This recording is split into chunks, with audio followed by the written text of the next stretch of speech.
Welcome to the podcast Social Work Successes, which aims to shine a big spotlight on the brilliant work that social work professionals do with children and families every day, because this is just not celebrated enough. Practitioners will be sharing their stories, which will hopefully not only inspire others, but also provide some helpful learning in relation to factors that may have contributed to that success. You guys deserve far more recognition than this podcast can give, but thank you for listening and everything you do for the families you work with. Welcome to the podcast Social Work Successes. I am joined today by Joe, and Joe is going to share a story of a relationship that he's built within his current role in practice. So I'm going to start by just getting Joe to introduce himself and maybe talk about the team that you're currently working in. Yeah, so my name is Joe Ottman, and I am a senior social worker in a leaving care team. So working with teenagers, kind of from 15 to 16 upwards, into adulthood, who have, for different kind of durations, been in the care system. Some for most of their life, others for maybe shorter periods, and then we support them to kind of work towards independence and flourish into adulthood. Is what the main objective is. Okay. I didn't realize you were now senior. Congratulations. Yeah, a recent step up, covering maternity leave, but now I'm getting started to get used to juggling my own caseload and supervising someone, which is a new challenge in itself. I imagine that is super challenging. Okay, so thinking about this particular individual that you're going to talk to us about. So I guess just giving a brief overview of him and his situation and how he kind of came to be within your team. Yeah, so this young man, obviously given my role, is a young person who's been in care. He came into care on a full care order due to concerns around parental mental health, and he's been in care for most of his childhood, I believe, since about 6. So, and his journeys obviously was in foster care and had a few foster care breakdowns. Then he had one which was quite solid for majority of his teen years, but sadly towards the end broke down, and then now more in a semi-independent living kind of arrangement, which he has been for about 2 or 3 years. He's a young man who's, I mean, the thing that comes up quite a lot is obviously when you've been in care for that long a period of time, you have a lot of professionals come in and out of your life.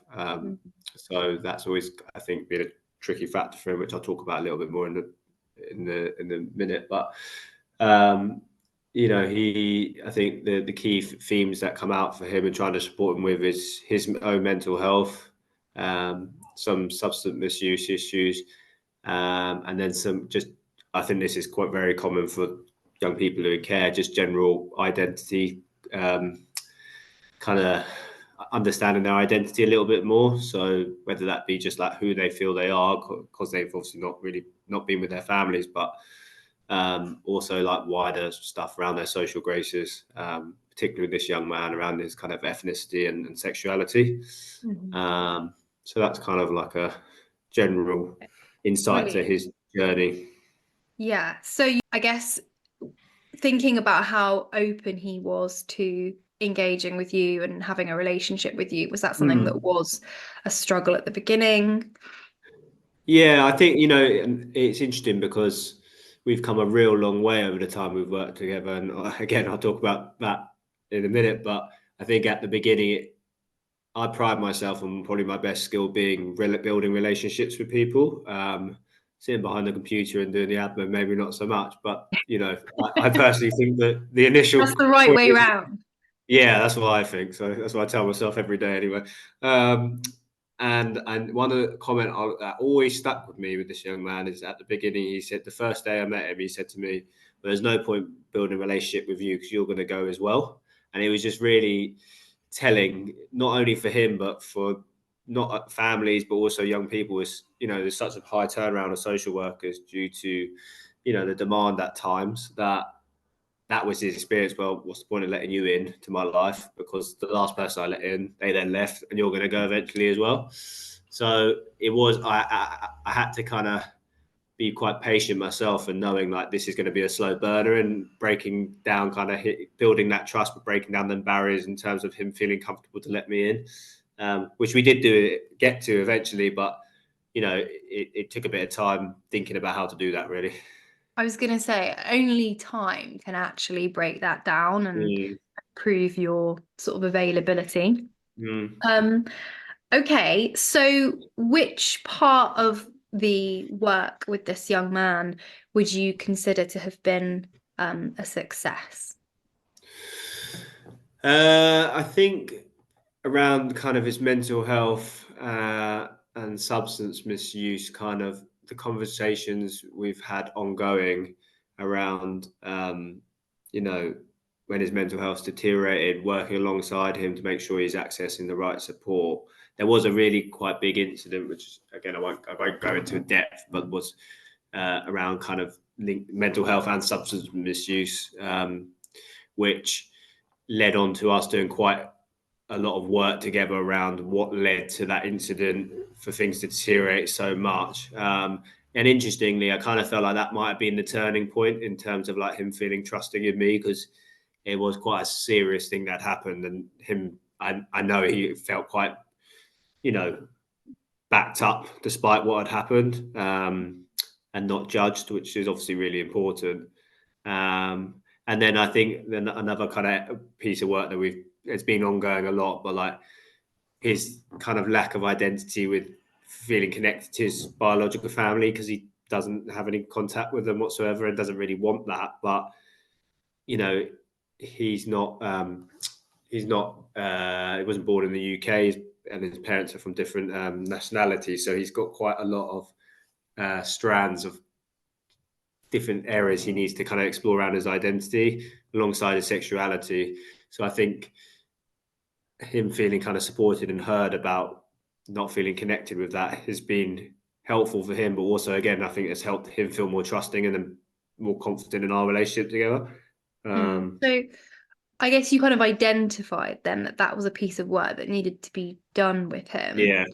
And what did that look like? You know, just for other practitioners that might think, oh, I think this young person will really benefit from some Mm. work around identity. How did that sort of work? Well, the one thing we've done, I did the Daisy model. I can't remember where it's from again, but it's a systemic piece of work with him once. But we were focusing more about the areas which he didn't kind of like about himself, and the areas that were the petals on the outside, and then the further petals on the outside of that were like things that we can try and think about how to help him. Um, Things that will the petals further outside were the things that could help him kind of feel what would benefit him to feel better about them things almost. So, for Hmm. example, one of the things is it was always I feel very triggered by my mum, but he always found it really hard to like put those boundaries in place. But I think after doing this Daisy model and making it a bit more visual, he realised actually I can't keep on rescuing my mum when she gets in contact with me in quite a manic state, which then triggers my mental health off. And Mm. I started to see patterns of him being more boundaried and actually asking me to liaise with his mum, albeit she didn't engage. But like before, he was like, "Nah, don't worry, I'll do it." And actually, I could see the detriment it was having on him. Despite I'd say, "Look, if you want me to speak to her, I'll speak to her, no problem. Like that's part of my job. You don't need to worry about my feelings if she, says some untoward things. I'm a big boy, but Mm. yeah, I think that was a helpful piece of work. I mean, he's a kind of a young person that, again, like I think with the age range I'm at, they've had so many social workers that pull out these worksheets or these things that Mm. they're like, don't like. Another young person I worked with once said to me, "If you ever ask me a scaling question, I will leave this room." And And although I I'm can also, see why. I mean, yeah, I've experienced that, and I've just thought, yeah, what is it telling anybody about anything? Really, it's a number, yeah, just yeah, not giving. exactly. So I don't tend to, with my age range, do too many pieces of work that are like I can upload on the system, because I think by the time they're 18, 19, the work kind of becomes more of a conversation kind of, Mm. and using kind of more different therapeutic kind of styles of communicating, rather than like, let's do the 3 houses, because I know for a fact some of them will scrunch up and throw it at me thinking, you're mad if you think I'm doing that. I did that when I was 10. Yeah. So So, touching on that, I guess, so working more therapeutically mm, is, I mean, I'd say that's beneficial across all age ranges, and especially when mm, we're working with parents as well, but certainly with this age group. mm. So again, what does that look like? What do you think are some of the kind of key things that you're bringing to that relationship when you're trying to work in more of a therapeutic way? Yeah, I mean, I think like, as you well know, I trained as a frontline on the frontline program as a social worker, and I'm actually doing my level 2 in systemic family therapy at the moment alongside work. So I do feel like the ideas from like the post Milan team around like hypothesizing and like different styles of questioning, where you're bringing in kind of circular question, where you're bringing other people into the room and you speak to them, I do think it helps a lot. But then I think just generally actively listening to young people, because some of these young people have never generally ever felt heard. You know, they Mm. say something, it doesn't happen, they get taken away or whatever it might be. So, but I think hypothesizing for me is a big one, because I think some of these young people, once they trust you, I feel like a lot of them, I can say to them, I'm wondering if this might be because of this, and maybe you'll get intrigued because of that. I don't throw them out there straight out of the gate, because I Yeah. need them to feel like they respect me first. But I do think those kind of little tools and ideas do help the young people's, maybe not right in that moment, but like they then may go away. And there has been times where they've texted me saying, I've been thinking about what you said, and actually it made me reflect. It makes quite a lot of sense. Um, I so think yeah, that word trust has come up obviously quite a lot yeah, since we just started speaking here. yeah, Um, and an idea that I talk a lot about in my teaching and bring into practice is that idea of epistemic trust. So until mm, someone feels a sense that you understand what it's like to be them, they might mm, hear what you're saying, but they're not actually listening. So I think that captures mm, that really well, that you yeah, reserve some of those um, more direct sort of explorations until mm, you feel that person is in a place where they trust you with that. mm. So thinking about what do you think the three things that you might identify that contributed to building this sort of successful relationship with this individual? Um, and we've kind of spoken about one of them, but I think time has just contributed it. Like the fact that I haven't left, and have been here, he's been his social worker now for 2 years this month, and it's probably some of the more consistent period he's have. I mean, he's now an adult, but still, like for a young person who's had not the most stable of relationships in his life, I think time's just helped build that rapport better and better. And he's actually said to me a while ago, and he said it recently as well. It's like, I know one day you will end up leaving, and I just want you to know that I'm okay with that, which was really Mm. nice of him to say, because like there's always young people that you work with that you always, if you were to leave, they're always the ones like, oh, how are they going to take it? And Yeah. he would have previously maybe been one that I'd worry about, but these days not so much. So time would be definitely one. Again, like trust, but there was a moment about maybe a year into our working relationship, which I like, we were working together, but it was very, still felt like he wasn't fully letting me in. And I said to him, like, um, I was hypothesizing a bit with him, but I said, I'm not leaving, and I still want to support you as your social worker, because I think we come a long way already. But I wondered with him whether he might feel more comfortable working with a female, because he had female social worker before he'd got on well with, and he, there was stuff going on with his sexuality, and like there was part of me that wondered whether our own personalities maybe just didn't click that much, like maybe he needed, although I'm a sensitive soul, maybe he needed a little bit more of a nurturing. I don't know. I just kind of got a sense like I like sport, boxing, things like that. He was a bit more. I wondered if he needed that little bit more of a maternal figure.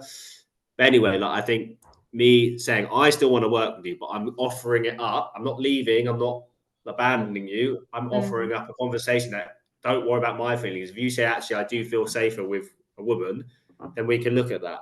But he said no, he wanted to stay with me. But I think he really appreciated. I was saying, look, this is about you and what's best for you. And I think that was a real turning point in our working relationship, which was about a year in.